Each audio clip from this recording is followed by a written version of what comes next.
အမားတို့နှစ်ယောက်ကပါလေ အခင်းဆုံးတကယ်ချင်းနေလေဟုတ်ပါတယ်ဗျာ ဒါဆိုအမနာခဏလောက်ပိတ်ထားပေးပါလား ဩဟုတ်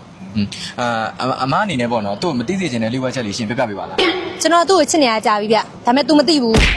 ဒါဆိုအမ straight မဟုတ်ဘူးပေါ့ straight မဟုတ်ပါဘူးအချဟာပါ ဒါဆိုအမပါလေသူ့ဖွင့်မပြောရလေ ကျွန်တော်သူ့အရန်ချစ်တယ်လေဖွင့်ပြောလိုက်ရင်ရီးစားပြစ်လို့ပြတ်သွားမှာဆိုတာရောပြီးတော့သူ့ဘေးနားမှာတငယ်ချင်းတွေနဲ့ထားရရှိသွားချင်တာ သူ့မှာကောင်းလေးရှိလား ရှိတာပေါ့ ဒါဆိုအမသူ့ကောင်းလေးပါပြောချင်တယ် ခင်ဗျအရန်ကန်ကောင်းတယ်သူ့ကို view site ပေးပါချစ်ပေးပါသူ့ကိုစိတ်ဆင်းအောင်လုပ်လို့ရတော့နော်ကျွန်တော်နဲ့တွေ့မယ် โอเคဒါဆိုအမနာခဏလောက်ပိတ်ပေးပါ ဟုတ်ကဲ့ပါ အမအနေနဲ့ပေါ့နော်ဒီအမကအမကိုဖွင့်ပြောမယ်ဆိုလို့ရှိရင်အမအနေနဲ့လက်ခံပါလား မဖြစ်နိုင်ဘူးကျမတို့နှစ်ယောက်ကအခင်းဆုံးတငယ်ချင်းတွေလေပြီးတော့ကျမ straight လေကျမမှာအရင်ရှိရတဲ့ကိုရှိရယ် ဒါဆိုလို့ရှိရင်အမရဲ့ကိုသာဒီဗီဒီယိုကြည့်နေမယ်ဆိုလို့ရှိရင်အမအနေနဲ့ဗာများပြောချင်တယ်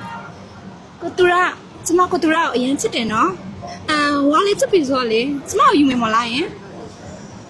ဒါဆိုအမချေရတဲ့ကိုနဲ့ပေါက်ဖက်နိုင်ပါသေးတယ်ကျွန်တော်ဆုတောင်းပေးပါတယ် ဟုတ်ကဲ့ပါကျေးဇူးတင်ပါတယ်တော့တကယ်ချင်းလာတော့မယ် ပြောတာတငယ်ချင်းပဲ ကျမတို့နှစ်ယောက်ကအခင်းဆုံးတငယ်ချင်းတွေလေကျမကိုတူရာကိုအရင်ချစ်တယ်နော်ဝါလေးချစ်ပြီးဆိုလေကျမကိုယူမယ်မလားယင် နောက်ထပ်နောက်ပြောင်းမရှိဘူး